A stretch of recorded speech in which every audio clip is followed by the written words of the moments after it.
মরা লাগবে না, খালি একটু অসুস্থ হইয়া 10 দিন বিছনায় থাকো, টের ভাইবা তোমার কলিজার বউয়ের মোহাব্বতের পার্সেন্ট কত। বউরে টাকা দিলে আলহামদুলিল্লাহ, না দিলে নাউজুবিল্লাহ। ঠিক নেই?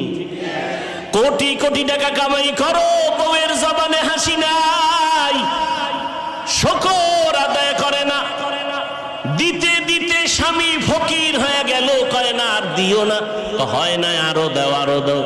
কয়জন বিবি ঘরে আছে বলবে আমার সন্তানের তুমি পোশাক দাও, ঈদের বাজার করো, আমার জন্য কোনো শখ নাই, পারলে তুমি খুশি মনে যখন পারো দিও, এখন আমার দরকার নাই।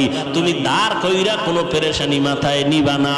এমন বিবি যারা পাইবা, তুমি জান্নাতের ঘেরান নিয়ে কবরে যাইবা।